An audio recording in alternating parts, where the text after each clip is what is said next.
பல நாள் எனக்கு தோணும், எனக்கு மாத்திரம் தான் பிரச்சனை நடக்குதா? ஏன் எங்கெங்கெல்லாம் எனக்கு பிரச்சனை என்னை தேடி வருது? பிரச்சனைன்னு சுற்றியே இருக்கு. சந்தோஷம் ஏன் இருக்க மாட்டேங்குது? அப்படி சந்தோஷம் வந்துச்சுன்னா நிலைச்சே நிற்க மாட்டேங்குதுன்றது பல நாள் எனக்கு தோணிருக்கும். இது மாதிரி உங்களுக்கும் தோணிருக்கும். அதை பற்றி தான் இந்த வீடியோ இருக்க போகுது. பிரச்சனை அப்படின்றது எது? நம்ம நிறைய ப்ராப்ளம்ஸை பார்த்துருப்போம். பண பிரச்சனை மெயினாக இருக்கும். பல பேருக்கு பணம் இருக்கும், ஆனால் அவங்க லைஃப்பில் வேறு செட்டில்மெண்ட் ஆகலைன்ற ஒரு பிரச்சனை இருக்கும். நீங்கள் பிரச்சனை எடுத்திங்கன்னா பல பேர் பல டைமென்ஷன் சொல்லுவாங்க. என்கிட்ட கேட்டிங்கன்னா நான் ஒரு டைமென்ஷன் சொல்லுவேன். இப்படி உங்கள்கிட்ட கேட்டோன்னா நீங்கள் ஒரு டைமென்ஷன் சொல்லுவீங்க. ஆனால் அந்த பிரச்சனை வருதே, என்ன தான் பண்ணுறது அப்படின்ற உங்களுக்கு கேள்வி இருக்கும். நான் சும்மா இருந்தாலும் என்னை பிரச்சனை தேடி வந்து கதவை தட்டி என்னை வந்து என்னன்னு கேட்குது, நான் பதில் சொல்லினா கூட என்னை உழுக்குது அப்படின்ற மாதிரிலாம் பல பேர் சொல்லுவாங்க. இருக்கலாம், உங்களுக்கு வந்து பிரச்சனை வந்து உழுக்கலாம். அப்போ வந்து நம்ம என்ன பண்ணுறாங்கன்னா, இந்த எமோஷனலாக ஆகும்போது சில நேரம் ரியாக்ட் பண்ணும் போது என்ன ஆகுதுன்னா, அந்த பிரச்சனை என்ன சொல்ல வருதுன்னா, நீ ரியாக்ட் பண்ணுடா, நீ வந்து அப்படியே கஷ்டப்படணும், நீ அதுக்குள்ள சுழல்ல மாட்டணும், நீ எந்திரிக்கவே கூடாதுன்றது தான் அந்த ப்ராப்ளத்தோட வேலைன்றாங்க. லைஃப்ல நீ எந்திரிச்சிட்டேன்னா, சந்தோஷமா இருந்துட்டேன்னா அந்த ப்ராப்ளத்துக்கு வேலையே இல்லாமல் போயிடும்.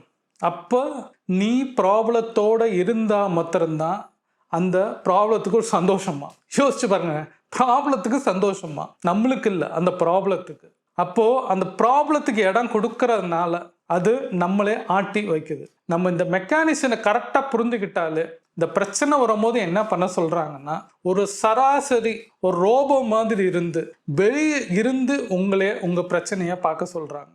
பல பேர் வந்து அடுத்தவங்களோட வியூவில் நானாக பார்க்கும்போது சில பிரச்சனைகள் சில பேர்கிட்ட பேசும்போது அவங்க வியூ பாயிண்ட் நான் பார்ப்பேன்.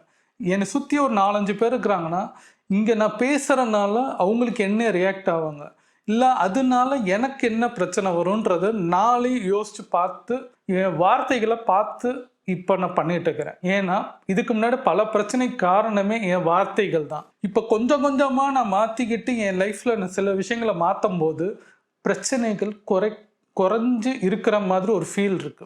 ஏன்னா அதிகமான பிரச்சனைங்க அதிகமான இது வந்து என்னை வந்து ரீச் ஆகலை. காரணம் டிஃபரன்ஷியேட் பண்ணி பார்த்தா முன்னாடியும் இப்போ கீமுக்கு அப்புறம் அப்படின்னு சொல்லுவாங்கல்ல, அந்த மாதிரி பார்க்கும்போது முன்னாடி நான் பண்ணும்போது அவ்வளோ பிரச்சனை என் தலையில் நிற்கும், என்னை சுற்றியே நிற்கும். இப்போ பிரச்சனைகள் தூரமாக இருக்குது, என் கிட்ட வரத்துக்கே யோசிக்குது. அப்போ காரணம் அனலைஸ் பண்ணி நான் பண்ணுற கொடுக்குற திங்கிங் அதை வெளியில இருந்து பார்க்கும்போது என்ன ஆகுதுன்னா, அதுக்கு நம்ம மதிப்பு கொடுக்காம போகிறது தான் சீக்கிரட்டே. பிரச்சனைக்கு என்னன்னா, நம்ம அதுக்கு மதிப்பு கொடுக்கக்கூடாதுன்றாங்க. உங்களை தேடி பல பேர் வந்து எங்கெங்கதெல்லாம், ஏன்னா நீங்கள் இருந்தால் அவங்களுக்கு பிரச்சனையாக இருக்கும். அது பணத்தினாலையும் சரி, உங்கள் பேரு புகழ் அவங்களுக்கு இடைஞ்சலாகவும் இருக்கலாம், நீங்கள் வளர்ந்து வந்துட்டா அவங்களுக்கு இடைஞ்சலாக இருக்கலாம், இப்படி எந்த டைமென்ஷனாக இருக்கலாம். நம்ம அதை யோசிச்சிருக்க மாட்டோம். நான் யோசிச்சது இல்லையா அப்படின்னு உங்களுக்கு டக்குன்னு ஒரு கேள்வி வரும். நீங்கள் அந்த மாதிரி வளர்ந்துருப்பீங்க, அவங்க அந்த மாதிரி வளர்ந்துருப்பாங்க. இது யார் தப்புன்னு கேட்டால் யாரோட தப்பும் இல்லை, அது உங்களோடதுன்றது நான் போயிட்டே இருப்பேன். ஃபஸ்ட்டு நம்ம பேசும்போது கோவம் வரும், என்ன வளர்த்துருக்காங்கன்னு நம்மளுக்கு கோவம் வரும். கொஞ்சம் நிதானமாக யோசிச்சு பார்த்தா தப்பு எங்கேயுமே இல்லை. நம்ம கரெக்டாக இருந்துட்டோம்னா அங்கே அந்த ப்ராப்ளம் நம்மக்கிட்ட வராது. நம்ம ரியாக்ட் பண்ணுறோம், அந்த எமோஷனலாக பல விஷயங்களை நம்ம ரியாக்ஷனில் வார்த்தையை மாத்திரம் கொடுத்துட்டு விலகிட்டா பிரச்சனை இல்லை. அந்த எமோஷனை கலந்து நம்ம பேசும்போது என்ன ஆகும், பிரச்சனை அங்கேருந்து ஆரம்பிக்குது. அப்போ பிரச்சனையாக இருக்கும்போது சீக்ரெட் கீயே நம்ம காமாக இருக்கிறது, நம்ம சைலண்ட் இருக்கிறது, இக்னோர் பண்ணுறதுன்னு சொல்கிறாங்க. இன்னொன்று பெட்டராக வந்து டெலீட் பண்ணிருங்கன்றாங்க. பல பிரச்சனைங்க வந்து மறந்து போயிட்டோம்னா, அந்த மனிதரை நம்ம டெலீட் பண்ணிட்டோம்னா அந்த பிரச்சனை நம்ம கிட்ட வராது. அந்த மனிதரை யோசிச்சுட்டே இருக்கும்போது பிரச்சனை நமக்கு சுற்றி வரும். ஃபார் எக்ஸாம்பிள், இந்த ரூமில் நான் உட்காந்துருக்கிறேன், நான் பாசிட்டிவாக பேசிக்கிட்டே இருந்தால் இந்த பாசிட்டிவ் வார்த்தை முடியும், செய்ய முடியும், ஜெயிக்கலாம், பார்க்கலாம், பண்ணலாம், முடியும், உங்களால் முடியும், நீங்கள் செய்யலாம் அப்படின்னு நான் சொல்லிக்கிட்டே இருந்தால் இந்த வார்த்தைகள் எல்லாத்துலையும் ரெஜிஸ்டர் ஆகுமா? இதே தான் நான் நெகட்டிவான நிறைய வார்த்தையை சொன்னாலும் அதுவும் ரெஜிஸ்டர் ஆகுமா? நம்ம போனதுக்கப்புறம் திருப்பி என்ன ஒன்று வந்து பிரபஞ்சம் இந்த சுற்றி இருக்க சூழல் அத்தனையும் நம்ம தூங்கினதுக்கப்புறம் சில விஷயங்கள் நம்மளே வந்து அந்த செயல், அந்த காற்று, அது ஃபுல்லாகவே இந்த இடத்துல எனர்ஜி ட்ராவல் ஆகுன்றாங்க. அப்போ நம்ம இருக்கும் இடத்த பாசிட்டிவாக நம்ம வைக்கும்போது இந்த ப்ராப்ளம் சொல்லக்கூடிய விஷயங்கள் நம்மளே தேடி வராது. சீக்ரெட்டே அதுதான். ஏன்னா எப்போ பார்த்தாலும் நிறைய பேர் பாருங்கள், நிறைய வீட்டுக்குள்ள எப்போ பார்த்தாலும் புலம்பிக்கிட்டே இருக்கிறது, பணத்தை பற்றி புலம்புறது. 20 வருஷத்துக்கு முன்னாடி 30-40 வருஷத்துக்கு முன்னாடி நடந்த பிரச்சனையை இன்னைக்கு உட்காந்து பேசிகிட்டு இருப்பாங்க. தேவையில்லாத விஷயத்த உப்பு சப்பு இல்லை, அது பேசுறதுனால என்ன ஆகும்? ஒன்றும் ஆக போகிறதில்ல. நடந்து முடிஞ்சிருச்சு. உங்களை திட்டாங்க, அடிச்சிட்டாங்க, அசிங்கப்படுத்திட்டாங்க, உங்களை ஏமாத்திட்டாங்க. திருப்பி நம்ம போய் என்ன பண்ண? ஒன்றும் பண்ண முடியாது. இப்போ அவங்கள வந்து நம்ம ஏமாத்தினவங்களையும் நம்ம திட்டினவங்களையும் அசிங்கப்படுத்தினவங்களையும் ஜெயிக்கிற ஒரே வழி இக்னோர் பண்ணிட்டு நீங்கள் எந்திரிச்சு வரீங்கல்ல பெருசா. எப்படி பெருசா எந்திரிச்சு வரீங்க? அவங்க இருக்கிற இடத்தோட பேரு புகழ்ன்றதோட அவங்களோட நீங்கள் ஜாஸ்தியாக பணத்தோடையும் சரி பேரு புகழ் எல்லாத்தோடையும் ஜாஸ்தியாக வந்து நின்று அவங்க தொட முடியாத இடத்துல நீங்கள் ஸ்ட்ராங்காக நிற்கிறீங்க பார்த்தீங்களா? அன்னைக்கு நீங்கள் ஜெயிச்சிட்டீங்க, அவங்க தோற்று போயிட்டாங்க. இதுதான் உண்மை. அவங்க அன்னைக்கு யோசிச்சு இருக்கலாம், இவனை விட்டுட்டோமே, ஸ்ரீராம் விட்டுட்டோமே, அன்னைக்கு அப்படி பேசினோம், அவன் அப்படி பேசினா நம்ம வந்து கொஞ்சமாவது இறங்கி போயிருக்கணும். இல்லை இன்னைக்கு நினச்சிருந்தா அவன் இருக்கிற ஸ்டேஜுக்கு நம்மளால் போக முடியாதுன்னு நினைப்பாங்க பார்த்தீங்களா? நம்ம கிட்ட வரணும்னு நினைப்பாங்க, ஆனால் முடியாது. ஏன்னா நம்ம தூரமாக போயிருப்போம், நம்ம மனசும் போயிருக்கோம். அவங்க அடுத்த வீட்டில் கூட இருக்கலாம், இல்லை மேல் வீட்டில் கூட இருக்கலாம், நம்மளுக்கு சண்டை போட்டவங்க. ஆனால் நம்ம மனசு பல 1000 மைல் பல கோடி மைல் தாண்டி போயிருக்கோம். கிட்டவே நம்ம கிட்ட வர முடியாது. நம்ம ஜெயிக்கிறதுக்கு ஒரே காரணம், நம்ம அவங்களுக்கு கொடுக்கக்கூடிய ஒரே இது வந்து பிரச்சனை. அப்போ நம்ம ஜெயிக்கணும். அதுக்கு தேவையான எல்லா விஷயத்தையும் நம்ம செய்யணும். கஷ்டப்படுவோம், வலிக்கும், நம்ம அழுக வரும், அழுதுகிட்டே இருப்போம் பல நாள். ஆனால் எந்திரிச்சு நின்று நீங்கள் சிரிப்பீங்க பார்த்தீங்களா? உங்களுக்கு ஜெயிச்சிட்டேன்டா, நான் ஜெயிச்சிட்டேன்டா அப்படின்னு நீங்கள் உங்களுக்குள்ளேயே மார்க் தட்டுங்களா? உங்களை யாரும் தூக்கி விட வரவே மாட்டாங்க. ஏன்னா எல்லாருக்கும் பிரச்சனை இருக்குது. ஒவ்வொருத்தனுக்கும் ஒவ்வொரு லைஃப்லையும் ஒரு பிரச்சனை இருக்குது. நீங்கள் உங்கள் காலரை தூக்கி நீங்கள் மாத்திரம்தான் உங்கள் கையை பிடிச்சி தான் எந்திரிக்கணும்.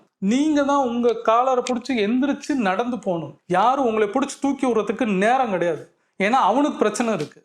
நீங்கள் எந்திரிச்சு வந்து நீங்கள் உங்கள் நின்று போராடி நீங்கள் எல்லா விஷயத்தையும் செய்யும் போது உங்களுக்கு இருக்கேன்னு சொன்னவங்க, இவன் எதுக்கு அப்படின்னு அசிங்கப்படுத்தினவங்க ஒரு ஸ்டேஜில் அதே வாயு அன்னைக்கே நினச்சேன் ஜெயிச்சிட்டான், அன்னைக்கே நிறைய பேர் ஒன்று கூட சொன்னேன்ல ஜெயிச்சிருவான்னு, இன்னைக்கு ஜெயிச்சிட்டான் பார்த்தியா, இவ்வளோ சொத்து வாங்குவான்னு, இவ்வளோ இடம் வாங்குவான்னு எனக்கு அன்னைக்கே தெரியும். நம்ம ஜெயிக்கிறதுக்கு மேலே என்ன சொல்லிருப்பான், இவெல்லாம் என்ன வேலை பண்ணிட்டு இருக்கான், இவன் தோத்து தான் இப்போ வாழ்க்கையில் உருப்பட மாட்டான்னு சொல்லிட்டு இருப்பாங்க. ஆனால் நம்ம ஜெயிச்சதுக்கு அப்புறம் அதே வாய் வேற மாதிரி பேசணும். அப்போ பெட்டர் பிரச்சனைன்ற வரும்போது, ப்ராப்ளம் வரும்போது மினிமம் 2 மணி நேரம் டைம் கொடுங்க, இல்லையா 2 நாள் கடுங்க, 3ஆவது நாள் எந்திரிச்சு உங்கள் வேலையை பாருங்க. பிரச்சனை கூட இருந்தீங்கன்னா அது உங்களை கட்டி போட்டு எந்த வேலையும் செய்ய விடாமல் நீங்கள் லைஃப்பில் முன்னேறத்துக்கு வழியே கொடுக்காது.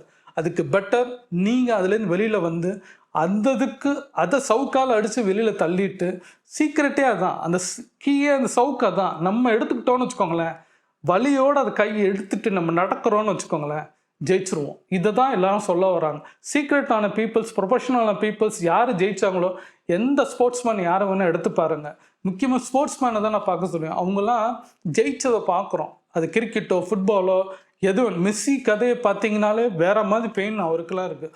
ரொனால்டன் அவரோட கதை எடுத்திங்கன்னா வேற மாதிரி இருக்குது. இப்படி இந்தியாவில் விராட் கோலி எடுத்தாலும் சரி, MS தோனி எடுத்தாலும் சரி, ஏன்னா ஆக்டரில் நீங்கள் ரஜினிகாந்த் எடுத்தாலும், இப்போ விஜய் எடுத்தாலும், கமல்ஹாசன் எடுத்து எந்த நீங்கள் யார் உங்களுக்கு பிடிக்கும்னு எடுத்திங்கனாலும் அவங்க லைஃப்பில் பல பிரச்சனையை ஃபேஸ் பண்ணியிருக்காங்க. அதை ஓவர் கம் தான் பண்ணியிருக்காங்க. அந்த இடத்துல உட்கார்ந்துருந்தாங்கன்னா நான் சொன்ன அத்தனை பேர் வெளியில் தெரிஞ்சிருக்காது. ஏன் ஜாக்கி சான் அடிப்படாத இடமே கிடையாதுன்னுவாங்க. நீ இனிமேல் நடிக்க முடியாதுன்னு சொன்னப்ப எந்திரிச்சு ஓடி திருப்பி நடிச்சாராம். முதுகில் பட்டு கையில் பட்டு எலும்பு உடையாத இடமே அவர் கிடையாது. இன்னைக்கு பாருங்க, உலகத்தில் அவருக்கு தெரியாத ஆளே இல்லை. இப்போ இருக்கிற குழந்தை கூட ஜாக்கி சான் சொன்னால் தெரியும், ரஜினிகாந்த் சொன்னால் தெரியும். அப்படி அவங்க நேம் எடுத்திருக்கிறாங்கன்னா கஷ்டப்பட்டிருக்காங்க, அதை தாங்கியிருக்கிறாங்க, பேஷண்ட்டாக இருந்திருக்காங்க, திரும்ப விஷயத்த பண்ணியிருக்கிறாங்க. பிரச்சனையை பார்த்து பயந்து உட்காரல, ஃபேஸ் பண்ணி நடந்திருக்காங்க. கருப்பாக இருந்தாலும் சரி, நான் செய்வேன் ரஜினிகாந்த் நடந்த இந்த மாதிரி உங்களுக்கு கூட நிறம் முக்கியம் கிடையாது, உங்களுக்கு கலர் எதுவுமே கிடையாது, பணம் எதுவுமே கிடையாது. உங்கள் முயற்சி, உங்கள் செயல், உங்களோட பெயினை நீங்கள் தாங்கி நடக்கிறீங்களா, சாக்ரிஃபைஸை அக்செப்ட் பண்ணுறீங்களா? எந்த விஷயத்தை நீங்கள் அக்செப்ட் பண்ணுறீங்களோ ப்ராப்ளம் உங்ககிட்ட வராது. ப்ராப்ளத்தை பார்த்து யோசிச்சுக்கிட்டே இருந்தீங்கன்னா ப்ராப்ளம் உங்கள் கூட உட்காரும். ப்ராப்ளத்தை பார்த்து சிரிச்சுக்கிட்டு வலியோடு நீங்கள் அழுதாலும் திருப்பி டே பண்ணாதன்னு உங்கள் மனசு உங்களுக்கு இழுக்கும். பண்ணாத, நீ தோற்று போயிடுவோம். நீங்கள் எந்திரிக்கும் போது அதை விட்டு வெளியில் வருவீங்க பார்த்தீங்களா? அந்த செலந்தி உங்களை பிடிச்சிருந்தாலும் உங்களை பிடிச்சி வெளியில் வந்து கட்டின கயிறை விட்டு உதறி வெளில வர்றீங்கன்னா அப்போ மனசு உங்க கூட ட்ராவல் பண்ணும். இவன் ஏதோ பண்ணுறான்டா, நம்மளும் கூட ட்ராவல் பண்ணணும். உங்கள் மனசு ட்ராவல் பண்ணும்போது ஜெயிக்கிறதுக்கு ஃபாஸ்ட்டாக வந்துடும். நீங்களும் உங்கள் மனசை இந்த பாடியை ப்ராக்டிஸ் பண்ணோன்னே என்ன ஆகுனா, நீங்கள் மனசு தனியாக இருக்கும், உங்கள் பாடி தனியாக இருக்கும். உங்கள் உள்ளே இருக்கிற எல்லாமே வித்தியாசமாக இருக்கும்போது செயல் வடிவம் வராது. ரெண்டுமே ஒன்றா ஆக்கிட்டோம், டைட் ஆக்கி நம்ம ஒரு ஒரு ஆங்கிள் கொடுத்துட்டோம்னு வச்சுக்கோங்களேன், கொடுத்துட்டோம்னா ரெண்டுமே சேர்ந்து நடந்தால் மாத்திரம்தான் லைஃப் ஜெயிக்க முடியும். உங்கள் மனசை ஜெயிக்கணும்னா நீங்கள் ஃபஸ்ட்டு அக்செப்டன்ஸ் வலியை தாங்கிக்கிட்டிங்கன்னா மனசையும் ஜெயிச்சிருவீங்க, எல்லாரையும் ஜெயிச்சிருவீங்க, உங்களை ஜெயிச்சு நீங்கள் நடக்க ஆரம்பிச்சிருவீங்கன்னு சொல்ல வராங்க. ஃபஸ்ட்டு ஒரு பிரச்சனையை பார்த்து யோசிக்காமல் பிரச்சனையிலேருந்து எப்படி வெளியில் வரணும், பிரச்சனையை எப்படி நம்ம கையாளணுன்றது தெரிஞ்சுக்கிட்டோனாலே உங்களுக்கு நிச்சயமாக சக்ஸஸ்ன்றது கண்டிப்பாக வரும். பயப்படாதீங்க, அழுதுகிட்டே இருக்கிறாதீங்க, டிப்ரெஷன்லேயே இருக்கிறாதீங்க, போயிட்டு அவங்கள நினச்சி வருத்தப்படாதீங்க, யாரையும் கெஞ்சாதீங்க. உங்களை யோசிங்க, உங்களுக்குள்ள திறமை யோசிங்க.